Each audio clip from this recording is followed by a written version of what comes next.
ሰላም ጤና ይስጥልን ተመልካቾቻችን ከኢቲቪ ፓርላማ ወቅታዊ መሰናዷችን ነው ጀመረ።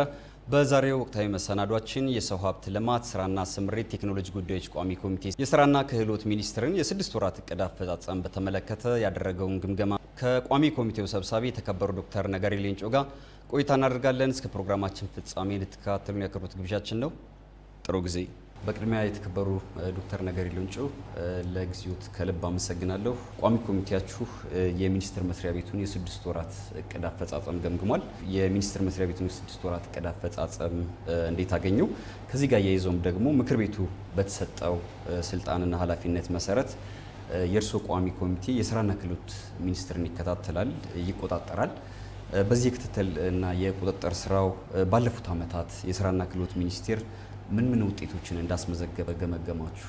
ስራና ክህሎት ሚኒስቴር የ2018 በጀት ዓመት የመጀመሪያው የስድስት ወር አፈጻጸም ሪፖርት ነበር የተገመገመው። ቋሚ ኮሚቴው የስራና ክህሎት ሚኒስቴር ክትትልና ቁጥጥር ለማድረግ ለሚኒስቴር መስሪያ ቤቱ የተሰጡ ዋና ዋና ተልእኮዎችን መሰረት በማድረግ ነው።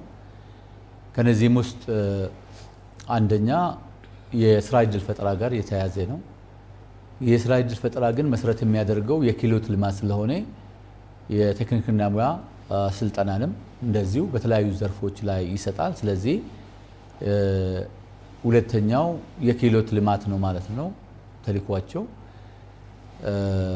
ከዛ በመቀጠል የአሰሪና ሰራተኛ ሰላማዊ የኢንዱስትሪ ግንኙነት እንዲሁም ደግሞ ምርታማነት እንዲረጋገጥ እና አራተኛው ደግሞ የተቋም ግንባታ የሚሉትን ተልእኮዎች በዋናነት በመያዝ የሚሰራ ሚኒስቴር መስሪያ ቤት በመሆኑ ቋሚ ኮሚቴው እነዚህን ተልእኮዎች መሰረት በማድረግ የክትትልና የቁጥጥር ስራዎችን ሲሰራ ቆይቷል።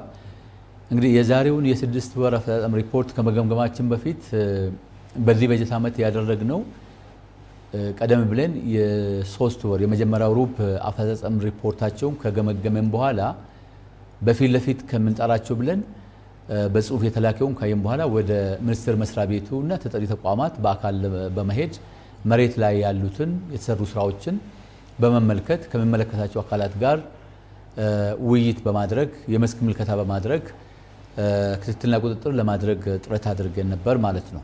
ለመተግበር ያቀዱትን የስድስት ወር ወይ ደግሞ የግማሽ ዓመት አፈጻጸማቸውን ትኩረት አድርገን ነው ያየነው። የስራና ክህሎት ሚኒስቴር እንደሚታወቀው በሀገራችን ታሪክ ውስጥ እንደ ትልቅ ጥፋት ወይ ደግሞ ፓራዳይም ሺፍት የምናየው ሚኒስቴር መስሪያ ቤት ነው። ምክንያቱም ከዚህ በፊት በዚህ ደረጃ ስራ መፍጠር ላይ ወይ ደግሞ የስራ ዕድል ፈጠራ ላይ የክህሎት ልማት ላይ ትኩረት አድርጎ በሚኒስቴር ደረጃ ሲሰራ የነበረ ተቋም የለም። ይህ ተቋም እንግዲህ የተበታተኑ በተለያዩ ስም የሚጠሩ ተቋማትን አንድ ላይ በማምጣት የሀገሪቷን ግብ ወይ ደግሞ ስትራቴጂክ ግቦችን ነባራዊ ሁኔታውን መሰረት አድርጎ የተቋቋመ ሚኒስቴር መስሪያ ቤት ነው። እንግዲህ ከዚህ አንጻር በአንድ በኩል ኢትዮጵያ በብዙ በወጣትነት እድሜ ውስጥ ባሉት የህዝብ ማህበረሰብ ትታወቃለች። ያ ማለት ብዙ ወጣቶቻችን የትምህርት እድል ካገኙ በኋላ ትምህርታቸውን አጠናቆ ስራ የሚፈልጉ ወጣቶች ብዙ ናቸው። በነበረው ባህል ደግሞ ሰው ተምሮ ከተመረቀ በኋላ መቀጠርን ነው የለመደው ማለት ነው።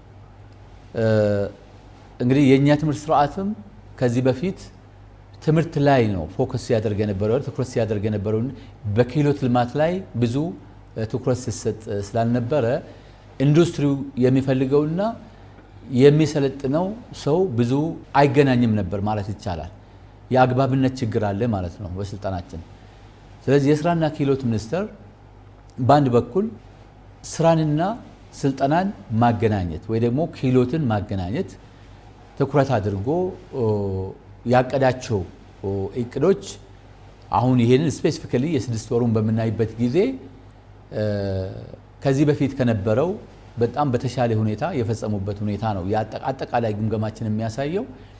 በሁሉም ተልእኮች በሁሉም ዘርፎች እንዲሁም ደግሞ በሁሉም የተጠሪ ተቋማት የሰጣቸውን ተግባራት በተሻለ ሁኔታ የፈጸሙበት ሁኔታ አለ ማለት ነው። ቅድም እንዳነሳውልህ የዚህ ሚኒስቴር መስሪያ ቤት ተልእኮዎችን በምናይበት ጊዜ ጥፋት ነው የምንልበት ምክንያት አንዱ የባህል ለውጥ እንዲመጣ አቅዶ ሰራ የነበረ ሚኒስቴር መስሪያ ቤት ነው። ያም ማለት ስራ ፈላጊ መሆን ብቻ ሳይሆን ስራ ፈጣሪ ዜጎችን ማፍራት። እንግዲህ ተቋማት አሰልጥነው ዲግሪ ወይ ዲፕሎማ ሰጥቶ መልቀቅን ብቻ ተልኳቸው አድርጎ ሲሰሩ የቆዩበት ሁኔታ አለ ኢትዮጵያ ውስጥ። የስራና ክህሎት ሚኒስቴር ደግሞ በተለይ ለሚኒስቴር መስሪያ ቤቱ ተጠሪ ከሆኑ ተቋማት ውስጥ አንዱ የቴክኒክና ሙያ ስልጠና ኢንስቲትዩት እንዲሁም ደግሞ የፌደራል ቱሪዝም ስልጠና ኢንስቲትዩት፣ የኢንተርፕረነርሺፕ ዴቨሎፕመንት ኢንስቲትዩት የሚባሉት በክህሎት ልማት አጫጭር ስልጠናዎችን እንዲሁም ደግሞ ረጃጅም የዲፕሎማ ይሁን የዲግሪ እነሱ እንደዚህ ባይሉም የዚህ የደረጃ በደረጃ ከፋፍለው የሚሰጡን ስልጠናዎች ይሰጣሉ። በእነዚህ ፕሮግራሞች ውስጥ የሚሰለጥኑ ሰልጣኞች ትልቅ የባህል ሺፍት የመጣበት አሰራርን ይከተላሉ ማለት ነው። በአንድ በኩል ትኩረታቸው እውቀት ብቻ ሳይሆን ክህሎት ላይ ፎከስ ያደረገ ነው። የሚማሩትን የሚያውቁትን ወጥቶ መተግበር እንዲችሉ በሚያደርግ መልኩ ስልጠናው የሚሰጥበት ሁኔታ አለ። ፕሮግራሙ የተቀረጸው በዚህ ደረጃ ነው ማለት ነው። ያን ነው የኛ ክትትልና ቁጥጥር የሚያሳየው። ስልጠናውን በሚወስዱበት ጊዜ ተማሪዎች በፈጠራ ላይ ትኩረት አድርገው እንዲሰሩ ይደረጋል። ኢኖቬሽን የምንለው ማለት ነው። ያ ማለት የሚሰለጥኑት የስልጠና መስኮች በየመስኮቹ የሆነ ነገር ፈጥሮ መውጣት አለባቸው። በአንድ በኩል ቁጠባ ይቆጥባሉ። ከሚያገኙት ቆጥቦ እንዲሁም ደግሞ ከስልጠናው የሆነ ነገር ነገ ሀብት ሊያፈራ የሚችል ወደ ትልቅ ኩባንያ ሊያድግ የሚችል የፈጠራ ስራ እንዲፈጥሩ አቅጣጫ ተቀምጦ ትኩረት ተደርጎ ስልጠና የሚሰጥበት ሁኔታ አለ። ስለዚህ ለተማሪዎች ወይ ደግሞ ለሰልጣኞች የሚታየው ስልጠናውን ጨርሶ ተመርቆ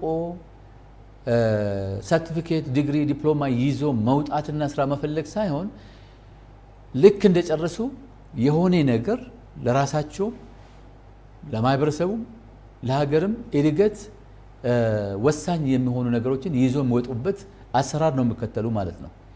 ይህ እንግዲህ ያደጉት ሀገራት የሚከተሉት አሰራር ነው። በተለይም ደግሞ የኢንዱስትሪያላይዜሽንን ለማረጋገጥ ሀገራችን አሁን የኢንዱስትሪ እድገትን በኢንዱስትሪ ማደግ የያዘችውን ግብ ለማረጋገጥ ይሄ አንዱ ወሳኝ አሰራር ስለሆነ የኛ ግምገማ የሚያሳየው ከዚህ አንጻር ያቀዱትን እቅድ ከሚገባው በላይ ማለት ይቻላል በአግባቡ የፈጸሙበት ሁኔታ አለ የዘንድሮውን ማለት ነው። ከባለፈው አመት ጋር በመነጻጸርበት ጊዜ በፐርሰንቴጅም በተሻለ ደረጃ ነው አፈጻጸሙ የሚያሳየው ማለት ነው። ነገር ግን ቁጥሩን አይደለም አሁን እኛ የምናየው እያመጣ ያለውን የአመለካከት የባህል ለውጥ ነው። ለስራ ያለን አመለካከት እንግዲህ ያን ብቻ አይደለም።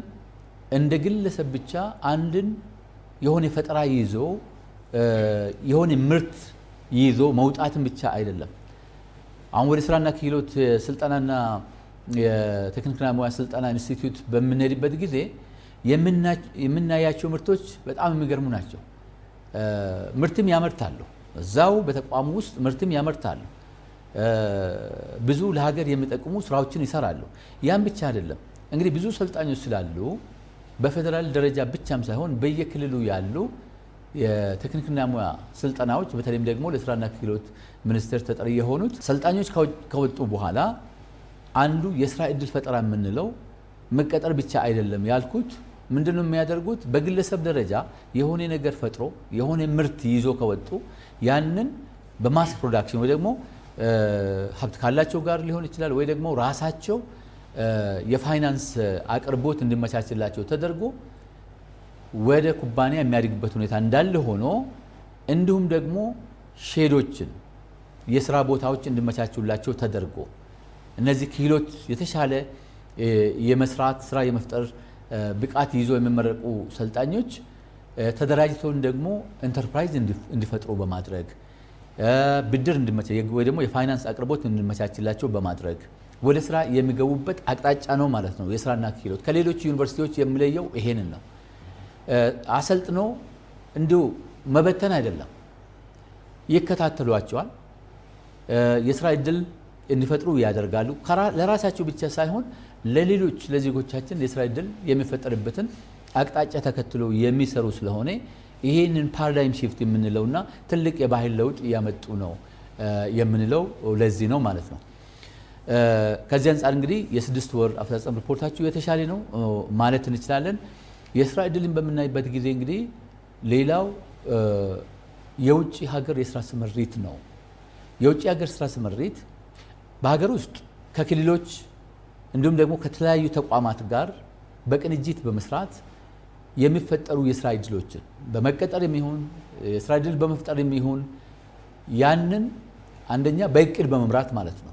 የስራ እድሎች የሚፈጠሩበትን ኤክስፕሎር በማድረግ የስራ እድሎች እንዲፈጠሩ ማድረግ አንዱ ስራቸው ሆኖ የተፈጠሩ የስራ እድሎች ደግሞ ቅጥር ከሆነ መደበኛ እንዲሁም ደግሞ በራሳቸው የስራ እድል የሚፈጥሩ ዜጎቻችን ዘላቂ የሆነ ጊዜያዊ አይደለም። ያንን ነው እንደ ስራ እድል ፈጠራ እንደ ሪፖርት የሚቀርበው ማለት ነው። የኛ ግምገማም ያንን ማዕከል አድርጎ ነው። ከዛ አንጻር እንግዲህ በዘንድሮ ዓመት በቁጥር በምናይበት ጊዜ ቀላል አይደለም። በሀገር ውስጥ ወደ 2.7 ሚሊዮን ለሚጠጋ ዜጋ ከዚህ በላይ ለሆነ እንዲሁም ደግሞ ወደ ውጭ ሀገር ስራ ስምሪት ደግሞ በዚች 6 ወር ከ400 ሺህ በላይ ዜጎቻችን የስራ እድል ያገኙበት ሁኔታ አለ ማለት በአጠቃላይ ከ3 ሚሊዮን በላይ የሚሆኑ ዜጎቻችን የስራ እድል እንደተፈጠረላቸው ነው የኛ ክትትልና ቁጥጥር እና የዳሬው ግምገማችን የሚያሳየው ማለት ነው። የውጭ ስራ ስምሪት ጋር በተያያዘ የውጭ ስራ ስምሪት አሰራሩ ምንድን ነው?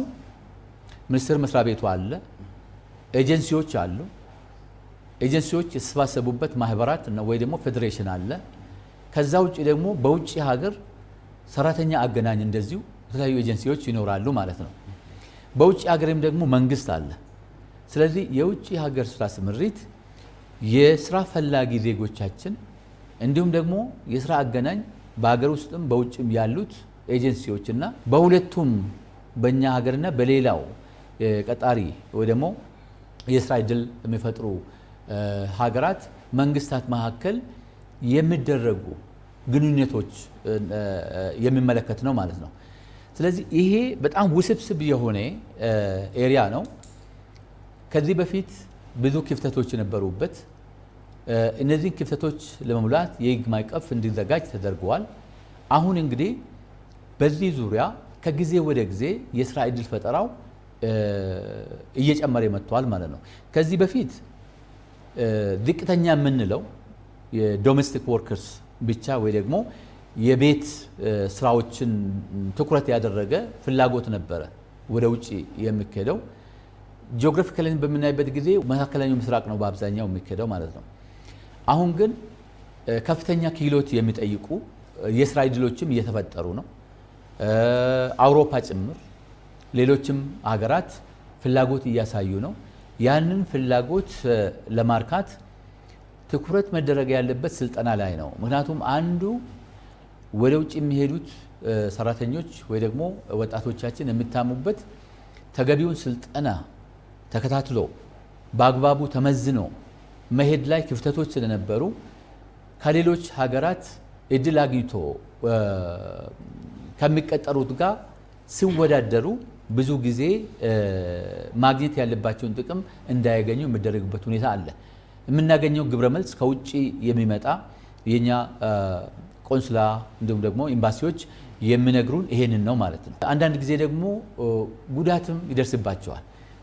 ያንን ለመከላከል ነው እንግዲህ ሚኒስቴር መስሪያ ቤቱ አሁን የገመገምነው የ6 ወር አፈጻጸም ሪፖርቱ የሚያሳየው ለውጥ መምጣት አለበት። ከዚህ በፊትም ባስቀመጥነው የትኩረት አቅጣጫ ስልጠናና ምዘና ላይ ትኩረት ተሰጥቶ መስራት አለበት።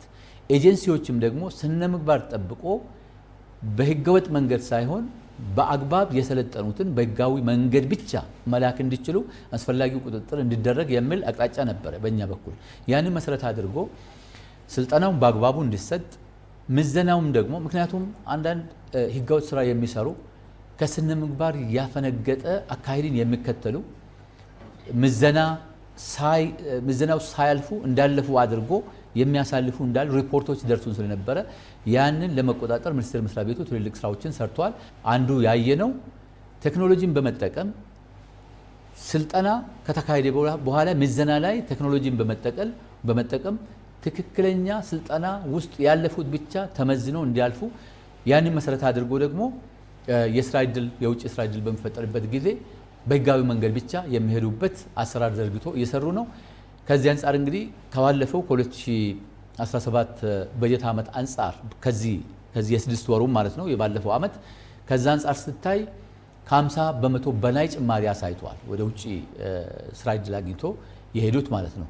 ስለዚህ ከጊዜ ወደ ጊዜ በአንድ በኩል አሰራሩን በማዘመን ኤጀንሲዎችም ደግሞ ስነ ምግባርን ጠብቆ የሀገርንና የዜጎችን ጥቅም በማስጠበቅ እንዲሰሩ በማድረግ የተሰሩ ስራዎች በጥንካሬ ካየናቸው ውስጥ አንዱ ነው ማለት ይቻላል ማለት ነው። ከስራና ክህሎት ተልእኮዎች አንጻር አንድ ያልተነሳ ዘርፍ አለ። የስራና ሰራተኛ ወይ ደግሞ የኢንዱስትሪ ጋር በተያያዘ አንድ ዘርፍ አለ። እንደምታውቀው በሀገራችን መንግስት ያስቀመጠው የልማት አቅጣጫ አንዱ የግሉ ዘርፍ እንዲስፋፋ ነው።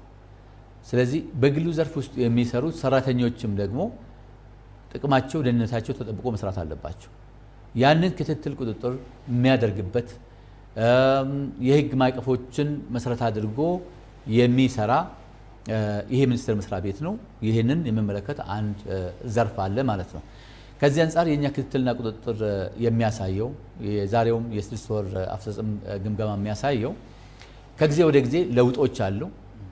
በአንድ በኩል በተለያዩ ዘርፎች ስልጠና የማግኘት እድሉም እያስፋፋ ስለሆነ በተለያዩ የግልም የመንግስትም ኢንዱስትሪዎች ውስጥ የሚሰሩ ሰራተኞች የምርታማነት ደረጃቸው ከጊዜ ወደ ጊዜ እየጨመረ እንደመጣ ሪፖርታቸው ያሳያል።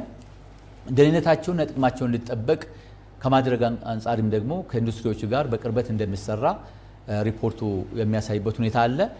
ከዚህ በፊት ስናነሳ እንደነበረው ሌሎች ሀገራት ላይ የተለመደ የኛ ሀገርም አስፈላጊ እንደሆነ እንደምታምንና እንቅስቃሴ የተጀመረበት የሚኒመም ዌጅ ወይ ደግሞ ዝቅተኛ ገቢ በተመለከተ እንቅስቃሴ ነበረ። አሁን በዚህ ብዙም ትኩረት ያልተደረገበት ቢሆንም ጥናቶች ተጠንቶ ለወደፊት ልባት ሊያገኝ የሚችል በተለያዩ ጊዜያት ጥያቄዎች እየተነሱ ያሉበት ሁኔታ ስላለ አንዱ ከዚህ ጋር የተያያዘ ነው ማለት ነው። ከዚህ ከአሰሪና ሰራተኛ የኢንዱስትሪ ሰላም እና ምርታማነት ጋር የተያያዘ ነው። ሪፖርቱ እንደሚያሳየው እንግዲህ ከዚህ ዘርፍ የተያዘው እቅድም ተግባራትም በአግባቡ የተሻለ አፈጻጸም የታየበት መሆኑን አስፈላጊ ነው። የመጨረሻ የምለው የተቋም ግንባታ ነው። የስራና ክህሎት ሚኒስቴር የሚታወቅበት አንዱ ተቋም ግንባታ ነው።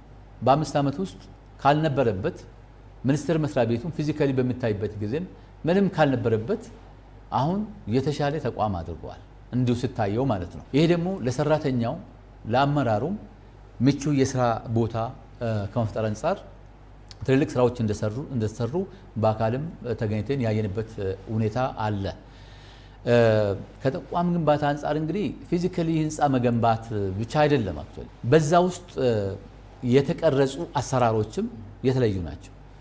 የሚኒስቴር መስሪያ ቤቱን ስራ ልዩ የሚያደርገው ስራን በአግባቡ ማቀድ እና ኃላፊነቶችን መከታተል፣ ከሌሎችም ተጠሪ ተቋማት ጋር በቅንጅት መስራት፣ ማቀድ ብቻም ሳይሆን ደግሞ አቅም ግንባታ በአግባቡ እንዲኖር ማድረግ፣ ያ ነው አንዱ ተቋም ግንባታ ማለት ነው። የሰዎችን አቅም መገንባት፣ የሰራተኞችን የአመራርን አቅም መገንባት እና ቅንጅት፣ ከዛም ባለፈ ደግሞ በወቅቱ ስራን መገምገም ነው ማለት ነው። ይሄ መለመድ ያለበት ነው።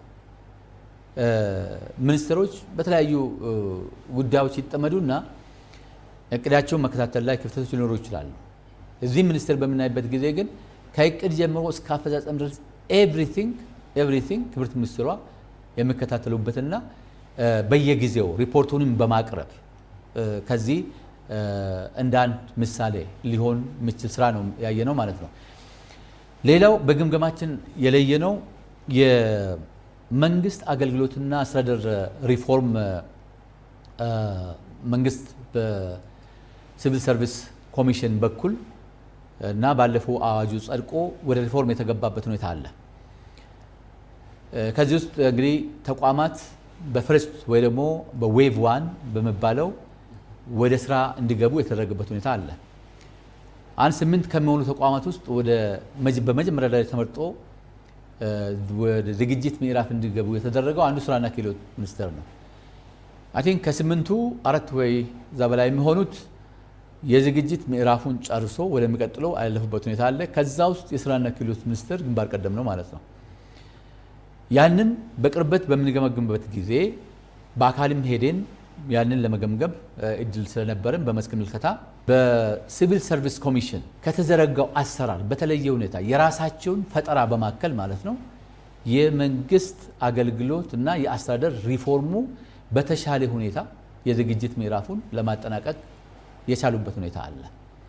ስለዚህ በተግባር ያየናቸው ናቸው የተሻለ አፈጻጸም አላቸው ብለን የምንለው ማለት ነው። ለዛም ነው ሌሎችም ሚኒስቴር መስሪያ ቤቶች ከስራና ክህሎት ሚኒስቴር ተሞክሮን እየወሰዱ ሁለተኛ ዌቭ ላይ ያሉትም ጭምር የዝግጅት ስራቸውን እያጠናቀቁ ያሉት ማለት ነው። ስለዚህ በአጠቃላይ ባለፉት 6 ወራት የሚሆን በነበሩት አሁን 4 ዓመት ተኩል ነው 5 ዓመት እየተጠናቀቀ ነው። ይሄን ሚኒስቴር መስሪያ ቤት በክትትልና ቁጥጥር በህግ አወጣጥ በምናይበት ጊዜ ኃላፊነት በተሞላበት ሁኔታ ስራቸውን በማቀድና እቅዳቸውንም ደግሞ አፈጻጸሙን በአግባቡ በመከታተል በተለይም ደግሞ እንደ ሀገር በጣም ወሳኝ የሆነው የስራ ዕድል ፈጠራ ላይ የክህሎት ልማት ላይ ትኩረት አድርጎ የስራ ባህል እንዲለወጥ የሰራተኞች ቤተሰብ ከሚኒስቴር መስሪያ ቤቱ አመራር ጋር የሚወያዩበት ያ ማለት አንድ ሰራተኛ ስራው ወዶ እንዲቀጥል የሚያደርግ በተለየ ሁኔታ ሰራተኞቻቸው የቤት ተጠቃሚ እንዲሆኑ የጀመሩ ስራዎች አሉ። አሁን ያንንም ቀጥለውበታል። ያ ማለት የሰው አቅም ግንባታ ላይ መስራት ብቻ ሳይሆን እዛ ያሉ ሰራተኞች ተቋሙን ወደውት ተልኳቸውን በአግባቡ አውቆ በቀጣይነት መስራት እንዲችሉ የሚያደርጉበት ሁኔታም እንደ ትልቅ ስኬት ወይ ደግሞ እንደ ጥንካሬ ሊነሱ ከሚችሉት ውስጥ ነው ማለት እንችላለን። ይህንን ስንል ግን ምንም ክፍተት የለባቸው ማለት አይደለም። በጥረትም የተለዩ ጉዳዮች አሉ። በግምገማችን በምናይበት ጊዜ በጥንካሬ የተለዩት እንዳሉ ሁሉ በጥረትም ደግሞ የተለዩ አሉ። አንዳንድ ፕሮጀክቶች ታቅዶ በሚፈለገው ደረጃ ያልተጠናቀቁ አሁን በቀሪው ትኩረት አድርጎ እንዲያጠናቅቁ አቅጣጫ የሰጠንበት ሁኔታ አለ። ከስራ ዕድል ፈጠራ አንጻር ልዩ ድጋፍ የሚያስፈልጋቸው ለምሳሌ አካል ጉዳተኞችን በሚፈለገው ደረጃ ተጠቃሚ ከማድረግ አንጻር አሁንም ትኩረት ሰጥቶ መስራት ያለበት ሁኔታ ይኖራል። እንዲሁም ደግሞ የቴክኒክና ሙያ ስልጠና በምናይበት ጊዜ ምንም እንኳን አሁን እየተለወጠ የሰዎች አመለካከት እየተቀየረ የመጣ ቢሆንም አንዳንድ ጊዜ አንዳንድ ትልልቅ አመራሮቻችንም ጭምር ቴክኒክና ሙያ ውስጥ የሚገቡ ሰልጣኞች ዝቅተኛ ውጤት ያመጡ አድርጎ የሚስሉበት ትክክለኛ ያልሆነ አገላለጾች አሉ። እሱም በተመለከተ የህዝቡን ግንዛቤ የበለጠ እንዲያድግ በማድረግ በቴክኒክና ሙያ ሰልጥኖ የሚወጡት ሰልጣኞች በፍጥነት ምን ያህል ህይወታቸው እየተቀየረ እንደሆነ ከሌሎች ጋር በማነጻጸር ስኬታማ የሆኑትን በሚዲያ ላይ እንዲቀርቡ በማድረግ የግንዛቤ ማስጨበጥ ስራ እንዲሰራ አንዱ እንደ ትኩረት እንዲያዩት ለየናቸው ናቸው። ስለዚህ ጥንካሬዎችን አጠናክሮ በመቀጠል እንደ ጥረት የተለዩትንም ደግሞ ትኩረት በመስጠት በሚቀጥለው በቀሪ ወራት ደግሞ የተሻለ አፈጻጸም ይዞ እንደሚመጡ ተስፋ በማድረግ ነው ማለት ነው የዛሬውን ግምገማችንን ያጠናቀቅ ነው። ህግ አንጻር ያሉ ጉዳዮችን ስንመለከት ኢትዮጵያውያን እንግዲህ ደህንነታቸው እንዲሁም ደግሞ ኑሯቸው ተጠብቆ እንዲኖሩ ለሀገርንም ደግሞ በተመሳሳይ ሁኔታ እንዲደግፉ የሚያደርግ ህግ ከማውጣት አንጻር በተለይ ቋሚ ኮሚቴው ባለፉት 4 ዓመታት ምን አይነት ድጋፎችን አደረገ? የውጭ ሀገር ስራ ስምሪት ነው። አዋጁም የውጭ ሀገር ስራ ስምሪት አዋጅ ነው የሚባለው ማለት ነው። ሰራተኞች ወይ ደግሞ ስራ ፈላጊ ዜጎቻችን ወደ ውጭ በሚላኩበት ጊዜ ደህንነታቸው ተጠብቆ ጥቅማቸው ተጠብቆ ማግኘት ያለባቸውን ጥቅም እንዲያገኙ የሚመለከታቸው ባለድርሻ አካላት በእኛ ሀገር ውስጥ ያሉት ኤጀንሲዎች፣ በውጭ ሀገር ያሉት ኤጀንሲዎች እንዲሁም ደግሞ ሀገራት አሰሪዎችም ኃላፊነታቸውን እንዲወጡ ተጠያቂነት እንዲሰፍን እንዲሁም ደግሞ በዚህ ስራ ውስጥ የተሰማሩ ኤጀንሲዎችም የዜጎቻችንን ጥቅም ለማስጠበቅ አደረጃጀታቸውም እንደየ አቅማቸው ለምሳሌ የዶሜስቲክ ወርከርስ ብቻ መላክ የሚፈልጉ ከዛም በላይ ደግሞ ስኪልድ ሰሚ ስኪልድ የሆኑትን ወይ ደግሞ ከፍ ያለ ክህሎት የሚጠይቁትን መላክም የሚፈልጉት ደረጃው እንዲለያይ ተደርጎ በአዋጁ በግልጽ ተቀምጦ እንደገና ምዝገባ እንዲካሄድና ከዚህ በፊት የነበሩ ህገወጥ አሰራሮች የሚያስቀር ቴክኖሎጂን በመጠቀም አንዱ በጣም ስኬታማ ስራ ሰርቷል የምንለው ቴክኖሎጂን በማልማት ነው። ያም ሊመጣ የቻለው አንዱ የህግ ማዕቀፍ እንዲበጅለት ተደርጎ የቴክኖሎጂ አጠቃቀሙ ህጋዊ እንዲሆን በማድረግ በአንድ በኩል በየጊዜው መረጃን በአግባቡ መያዝ እንዲችሉ ቴክኖሎጂን በአግባቡ መጠቀም ከዛም ደግሞ ያ በህግ እንዲደገፍ ተደርጎ እንዲሰራ የተደረገበት ሁኔታ አለ። በተለይ የውጭ ሀገር ስራ ስምሪት ላይ ትልቅ ለውጥ እንዲመጣ አሁን ጅምር ላይ ናቸው። ምክንያቱም ከአዋጁ በኋላ ደንብና የተለያዩ ደንቦችና መመሪያዎች መዘጋጀት ነበረባቸው። ያንን መሰረት አድርጎ ወደ ስራ የገቡበት ሁኔታ አለ። ስለዚህ በህግ አወጣጥም ቋሚ ኮሚቴው አስፈላጊውን ድጋፍ ሲያደርግላቸው ነበረ ማለት ነው። አክቹሊ የስራና ክህሎት ሚኒስቴርን የክህሎት ልማት ቅድም 3 ተቋማትን አንስቼልኝ ነበር። ትኩረት ያደረኩበት ግን የቴክኒክና ሙያ ስልጠና ኢንስቲትዩት ነው። የቴክኒክና ሙያ ስልጠና ኢንስቲትዩት ብቻ አይደለም እነሱ ያላቸው፣ የፌደራሉ ብቻም አይደለም። በክልሎችም የግብርና ለምሳሌ የግብርና ኮሌጆች አሏቸው፣ ፖሊቴክኒክ ኮሌጆች አሏቸው። እንዲሁም ደግሞ የሁለት በጣም ወሳኝ የሆኑ የስልጠና ተቋማት ደግሞ አላቸው። አንዱ የፌደራል ቱሪዝም ስልጠና ኢንስቲትዩት ነው። ሌላው ደግሞ ኢዲአይ የምንለው ኢንተርፕረነርሺፕ ዴቨሎፕመንት ኢንስቲትዩት ወይ ደግሞ የኢንተርፕረነርሺፕ ልማት ተቋም ወይ ኢንስቲትዩት የሚባሉት ናቸው። እነዚህንም ምን እንደሚሰሩ ማካል አስፈላጊ ይመስለኛል፣ ከስልጠና ወይ ደግሞ ከክህሎት ልማት ጋር በተያያዘ ማለት ነው።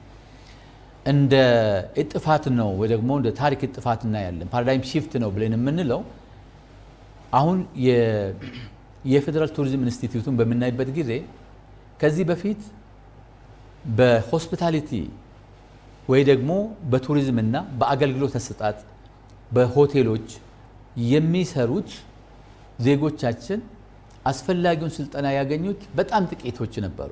ይሄ ተቋም በአዲስ መልክ ተደራጅቶ ወደ ስራ ከገባ በኋላ ግን በስራና ክህሎት መሪነት ብዙ ነገሮቹ ተቀይረዋል ማለት ነው። የሚሰጡ ፕሮግራሞች ጥራታቸው፣ አግባብነታቸው ተቀይረዋል።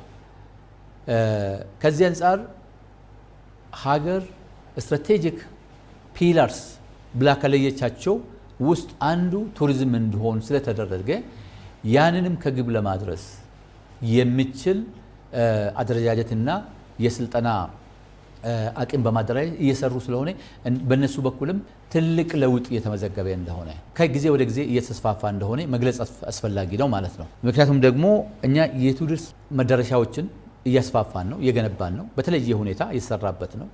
ከተሞቻችን እየለሙ ነው።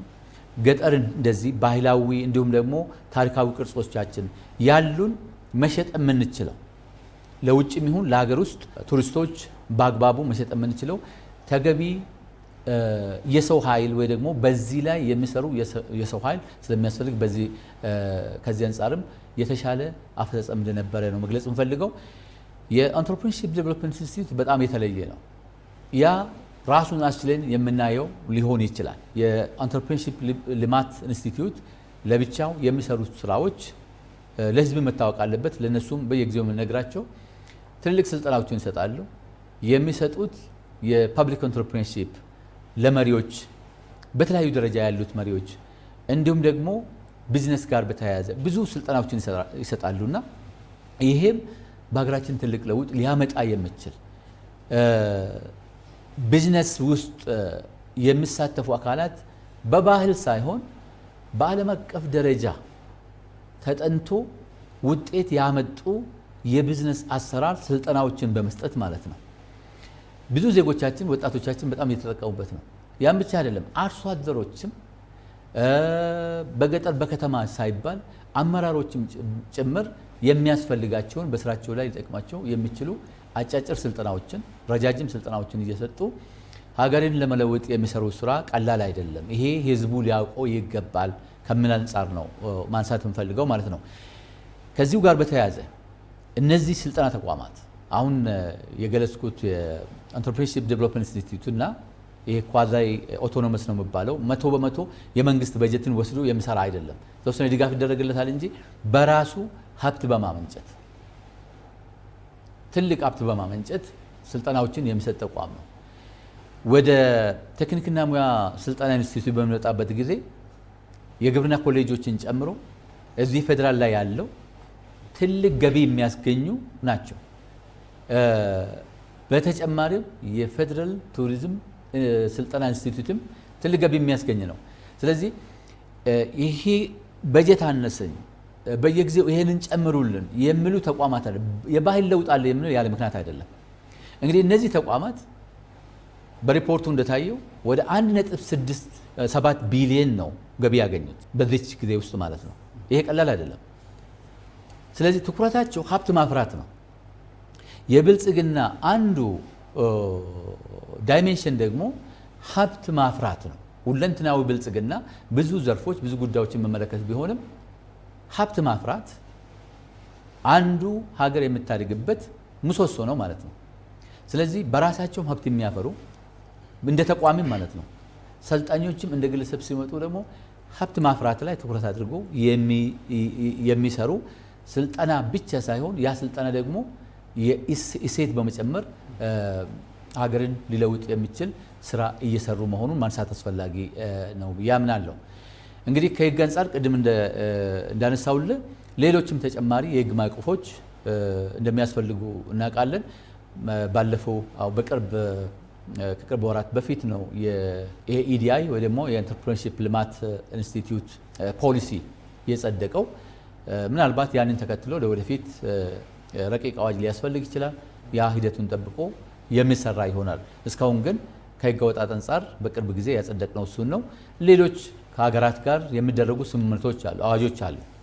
እነሱንም ባለፈው ያጸደቅንበት ሁኔታ አለ። ከ2 ዓመት በፊት አዳዲሶችም በሚመጡበት ጊዜ ቋሚ ኮሚቴው ያንን ትኩረት አድርጎ የሚሰራ ይሆናል ማለት ነው። የስራና ክህሎት ሚኒስቴር ከተለያዩ ተቋማት ጋር ይሰራል፣ በተጓዳኝነት አብሮ ይሰራልና ለአብነት ቴክኒክና ሙያ ተቋማትን ማንሳት እንችላለን፣ የቱሪዝም ተቋማትን ማንሳት እንችላለንና ሚኒስቴር መስሪያ ቤቱ ስራዎቹን በቀጣይ አልቆ እንዲሄድ ከማድረግ አኳያ በተለይ ከስራ እድል ፈጠራ እንዲሁም ደግሞ የሀገርን ኢኮኖሚ ከማሳደግ አንጻር ከነዚህ ከተጓዳኝ ተቋማት ጋር ያለውን ቅንጅታዊ አሰራር እንዲያጠናክር በቀጣይ ምን አይነት ድጋፎችን ለማድረግ አስባችኋል? እንዴትስ ነው እነዛን ክሮስ ቼክ የምታደርጉት?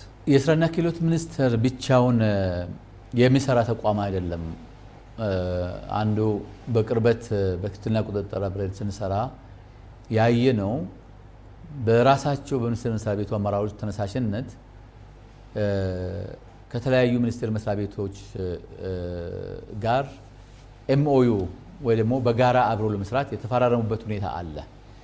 ያንን እኛም እንድንደግፋቸውና ወደ ተግባር እንዲገባ ፍላጎቱ አለ በእነሱ በኩል ማለት ነው። ለምሳሌ ከትምህርት ሚኒስቴር ጋር፣ ከኢኖቬሽንና ቴክኖሎጂ ጋር፣ ከኢንዱስትሪ ሚኒስቴር ጋር እንዲሁም ደግሞ ከሌሎች ተቋማት ጋር በቅንጅት ለመስራት ይሞክራሉ። ያንን ደግሞ ፎርማል በማድረግ በመፈራረምም አብሮ ለመስራት ጥረት የሚያደርጉበት ሁኔታ የምናደንቀው ነው ለመናገር ማለት ነው። ምክንያቱም ሁሉም ለአንድ ሀገር ስለሚሰራ ለምሳሌ የኢንዱስትሪ ሚኒስቴርን በምናይበት ጊዜ የኢኖቬሽንና ቴክኖሎጂን በምናይበት ጊዜ ከዚህ ተቋማት ጋር የትምህርት ሚኒስቴር የሚያገናኛቸውም አንድ የትስስር አዋጅ አለ። ምንድነው የሚለው?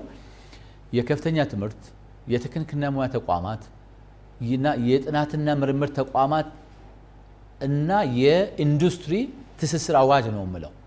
ያ ማለት እነዚህ ተቋማት ሰልጣኞቻቸውን በሚያሰለጥኑበት ጊዜ ጥናትና ምርምር የሚሰሩት ተቋማትም ጭምር ዩኒቨርሲቲዎቻችንም ጥናትና ምርምር ላይ ትኩረት ያደረጉ ተቋማትም አሉ። ሌሎች ደግሞ እንደ ስራና ክህሎት ሚኒስቴር በክህሎት ልማት ላይ ያተኮሩ የቴክኒክና ሙያ ኮሌጆች ደግሞ ይኖራሉ። ስለዚህ እነዚህን ተቋማት ከኢንዱስትሪው ጋር ለማስተሳሰር የተዘጋጀ አዋጅ አለ። ይሄ ያለ ቅንጅት ተግባራዊ ሊሆን ስለማይችል የስራና ክህሎት ሚኒስቴር ከሌሎችም ጋር በቅንጅት በመስራት አንደኛ እነሱ እየፈጠሩ ያሉት የባህል እጥፋት ወይ ደግሞ የስራ ባህል ላይ የክህሎት ልማት ላይ እያመጡት ያለውን ለውጥ ሌሎችም ሼር እንዲያደርጉ፣ ስለዚህ ኢንዱስትሪው ወደ እነሱ እንዲመጣ እነሱ ወደ ኢንዱስትሪው እንዲሄዱ በቅንጅት እንደሚሰሩ ማለት ነው። ምክንያቱም ብዙ የፈጠራ ስራዎቻቸው ለኢንዱስትሪዎች ያስፈልጋሉ። አንዳንዶቹ የፈጠራ ስራዎቻቸው ማሽነሪዎች ጭምር ማለት ነው ከውጪ የምናስገባቸውን በጣም በውድ ዋጋ በውጪ ምንዛሬ የምንገዛቸውን የሚተኩ ናቸው። ስለዚህ ከኢንዱስትሪ ጋርም በቅንጅት ይሰራሉ። በእኛ በኩል ይሄ ተጠናክሮ እንዲቀጥል ነው በእኛ በኩል የምናደርገው ድጋፍ ማለት ነው። ስለዚህ በአጠቃላይ ስራቸውን የስራ ዕድል ፈጠራ ሁሉንም ይመለከታል። አሁን ተፈጠሩ የተባሉት የስራ ዕድሎች ስራና ክህሎት ሚኒስቴር ብቻውን የፈጠረ አይደለም። በቅንጅት በመስራት የተፈጠሩ የስራ ዕድሎች ናቸው። በኢኖቬሽንና ቴክኖሎጂ የተፈጠሩ ስራ ዕድሎች አሉ። በሌሎች ተቋማት የሚፈጠሩ ስራ ዕድሎች አሉ። ነገር ግን ስራና ክህሎት ሚኒስቴር ይመራል፣ ይሄን ስትራቴጂካሊ ይመራል ማለት ነው። ያልነበሩ ያልነቃንባቸው የስራ ዕድሎች በጥናት ላይ በተመሰረተ ሁኔታ ኤክስፕሎር በማድረግ ትኩረት በማድረግ የስራ ዕድል እንዲፈጠር ይመራሉ እንጂ በቅንጅት እንዲሰሩ እኛም እናበረታታለን። እነሱም ደግሞ አቅዶ እየሰሩበት እንደሆነ መግለጽ ይችላለሁ። ይህንን በምንገልጽበት ጊዜ ግን አሁን እየታየ ያለውን ጭላንጭል የበለጠ እንዲሰፋ ለማድረግ ነው እንጂ 100% ከችግሮቻችን ወጥተናል ማለት አንችልም። እውነት ለመናገር በቅንጅታዊ አሰራር አሁንም ብዙ የሚቀሩን ስራዎች አሉ። ሁሉም ሚኒስቴር መስሪያ ቤቶች ማለት ይቻላል። ምክንያቱም የራሴ የሚል ነገር ነው የተለመደው። አንድ ሚኒስቴር መስሪያ ቤት ተልእኮውን ብቻ ትኩረት አድርጎ የመስራት ቴንደንሲ ስላለ ተግዳሮቶች አሉ። ከዚህ በፊት በዚህ ቅንጅት ላይ እኛ የምንደግፋቸው ከሚኒስቴር መስሪያ ቤቱ አመራሩ የጠየቀበት ሁኔታ አለ። ምክንያቱም አስቸጋሪ ነው።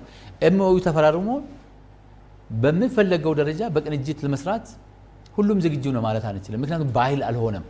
የራሴን ብቻ የሚል ነገር ስላለ የቅንጅታዊ አሰራር በመንግስትም የታመነበትና ሀገርን ለማሳደግ ለአንድ ሀገር መስራታችንን አውቀን በቅንጅት መስራት እንዳለብን የኛ ቋሚ ኮሚቴም በሚያደርጋቸው ክትትልና ቁጥጥር አስፈላጊውን ድጋፍ የሚያደርገው ይሆናል ማለት ነው።